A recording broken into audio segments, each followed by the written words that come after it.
Hello दोस्तों, make माई SSC channel में आप सभी का स्वागत है।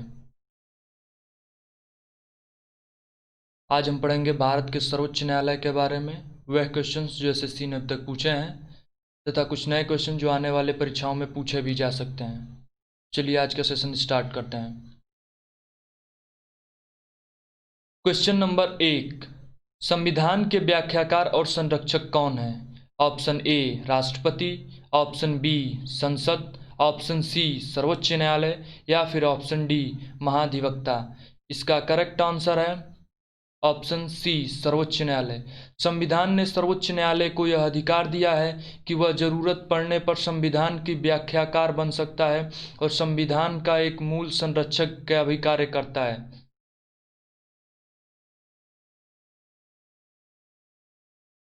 क्वेश्चन नंबर 2, भारतीय संविधान की व्याख्या करने का मुख्य अधिकारी कौन है? ऑप्शन ए लोकसभा अध्यक्ष, ऑप्शन बी राष्ट्रपति, ऑप्शन सी अटॉर्नी जनरल या फिर ऑप्शन डी सर्वोच्च न्यायालय। इसका करेक्ट आंसर है ऑप्शन डी सर्वोच्च न्यायालय। लोकसभा अध्यक्ष का कार्य लोकसभा की अध्यक्षता करना होता है। राष्ट्रपति विधायिका का प्रधान होता है। अटॉर्नी जनरल यह एक अधिकारी होता है, विधायी अधिकारी, किंतु यह संविधान की व्याख्या करने में सक्षम नहीं होता है। संविधान द्वारा यह सर्वोच्च न्यायालय को अधिकार दिया गया है कि यह संविधान की व्याख्या कर सकता है। क्वेश्चन नंबर 3, वर्तमान में सर्वोच्च न्यायालय में मुख्य न्यायाधीश के अतिरिक्त कितने न्यायाधीशों का प्रावधान किया गया है? Option A 20, option B 22, option C 25 या फिर ऑप्शन डी 30। इसका करेक्ट आंसर है ऑप्शन डी 30। इस समय वर्तमान में मुख्य न्यायाधीश के अतिरिक्त अन्य 30 न्यायाधीशों का प्रावधान है, अर्थात इस समय मुख्य न्यायालय में, सर्वोच्च न्यायालय में एक मुख्य न्यायाधीश तथा अन्य 30 और न्यायाधीश हैं। क्वेश्चन नंबर 4, उच्चतम न्यायालय के न्यायाधीशों की संख्या में वृद्धि करने की शक्ति किसके पास है? ऑप्शन ए प्रधानमंत्री, ऑप्शन बी राष्ट्रपति, ऑप्शन सी संसद या फिर ऑप्शन डी विधि मंत्रालय। इसका करेक्ट आंसर है ऑप्शन सी संसद के पास। प्रधानमंत्री चूंकि कार्यपालिका का प्रधान होता है, राष्ट्रपति में कार्यपालिका की शक्ति निहित होती है, विधि मंत्रालय का कार्य केवल नए कानूनों को बनाना होता है, अतः उच्च न्यायालय में वृद्धि करने का अधिकार सिर्फ और सिर्फ संसद के पास होता है। क्वेश्चन नंबर 5, सर्वोच्च न्यायालय के मुख्य न्यायाधीशों की नियुक्ति कौन करता है? ऑप्शन ए लोकसभा अध्यक्ष, ऑप्शन बी राज्यसभा का सभापति, ऑप्शन सी प्रधानमंत्री या फिर ऑप्शन डी राष्ट्रपति। लोकसभा अध्यक्ष गलत है, क्योंकि लोकसभा अध्यक्ष का कार्य लोकसभा की अध्यक्षता करना होता है। सभापति राज्यसभा का, यह भारत का उपराष्ट्रपति होता है। प्रधानमंत्री कार्यपालिका का प्रधान होता है। इसका करेक्ट आंसर है ऑप्शन डी। सर्वोच्च न्यायालय के मुख्य न्यायाधीश की नियुक्ति राष्ट्रपति द्वारा की जाती है। क्वेश्चन नंबर 6, सर्वोच्च न्यायालय के अन्य न्यायाधीशों की नियुक्ति कौन करता है?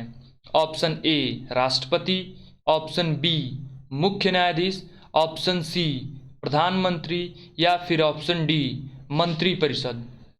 इसका करेक्ट आंसर है ऑप्शन ए राष्ट्रपति। सर्वोच्च न्यायालय के अन्य न्यायाधीशों की नियुक्ति भी राष्ट्रपति द्वारा की जा सकती है। मुख्य न्यायाधीश नहीं नियुक्ति करता है। मुख्य न्यायाधीश से राष्ट्रपति परामर्श ले सकता है, नियुक्ति संबंधी परामर्श। प्रधानमंत्री गलत आंसर है। मंत्रिपरिषद न्यायपालिका में हस्तक्षेप नहीं कर सकता। क्वेश्चन नंबर 7, सर्वोच्च न्यायालय में न्यायाधीश की नियुक्ति होने के लिए व्यक्ति को कम से कम कितने वर्ष उच्च न्यायालय का एडवोकेट होना चाहिए?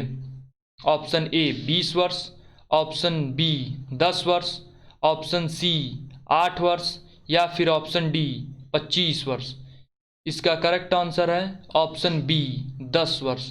सर्वोच्च न्यायालय के मुख्य न्यायाधीश की नियुक्ति के लिए यह व्यक्ति में यह अर्हता होनी चाहिए कि वह कम से कम किसी भी उच्च न्यायालय में 10 साल वकालत किया हो।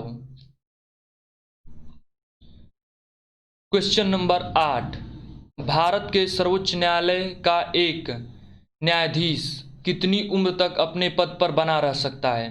ऑप्शन ए 65 वर्ष, ऑप्शन बी 60 वर्ष, ऑप्शन सी 62 वर्ष या फिर ऑप्शन डी 58 वर्ष। इसका करेक्ट आंसर है ऑप्शन ए 65 वर्ष। क्योंकि भारत के सर्वोच्च न्यायालय की कार्यकाल कोई निश्चित नहीं होता है, वह जब भी अपने 65 वर्ष की उम्र को प्राप्त करता है तो उसकी सेवानिवृत्ति हो जाती है। अतः इसका करेक्ट आंसर है ऑप्शन ए 65 वर्ष।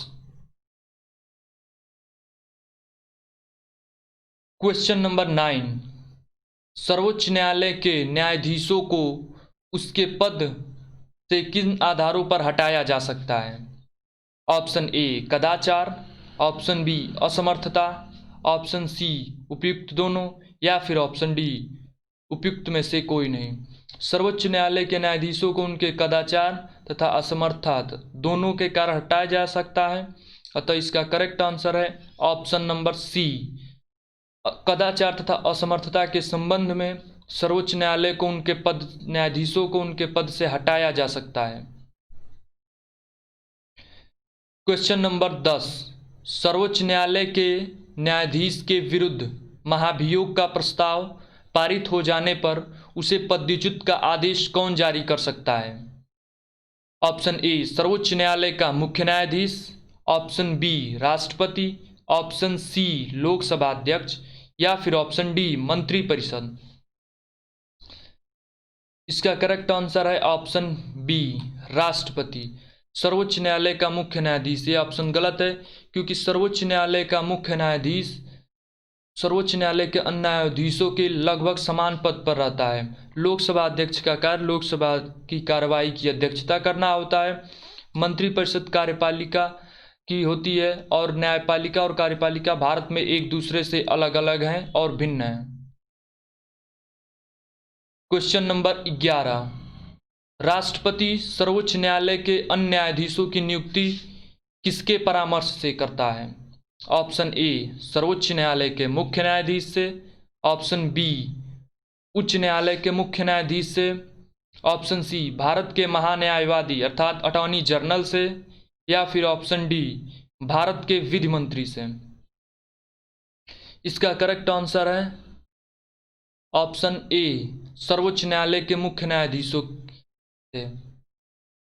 राष्ट्रपति सर्वोच्च न्यायालय के मुख्य न्यायाधीश की नियुक्ति करता है तथा मुख्य न्यायाधीश के परामर्श से ही वह सर्वोच्च न्यायालय के अन्य न्यायाधीशों की नियुक्ति करता है। अतः इसका करेक्ट आंसर है ऑप्शन ए सर्वोच्च न्यायालय के मुख्य न्यायाधीश से। क्वेश्चन नंबर 12, सर्वोच्च न्यायालय के मुख्य न्यायाधीश को प्रति माह कितना वेतन मिलता है? Option A 80,000, option B 90,000, option C 2,80,000 या फिर ऑप्शन सी ऑप्शन डी 3,10,000। इसका करेक्ट आंसर है ऑप्शन सी 2,80,000। क्वेश्चन नंबर 13, सर्वोच्च न्यायालय के अन्य न्यायाधीशों को प्रतिमाह कितना वेतन मिलता है? Option A 80,000, option B 2,50,000, option C 1,00,000 या फिर ऑप्शन डी 1,10,000। इसका करेक्ट आंसर है ऑप्शन बी 2,50,000। आज का सेशन यही समाप्त करते हैं। यदि आपको ये वीडियो पसंद आई हो तो इस वीडियो को लाइक करें और हमारे चैनल को सब्सक्राइब करें ताकि ऐसी ही वीडियोज़ आपको मिलती रहें। धन्यवाद।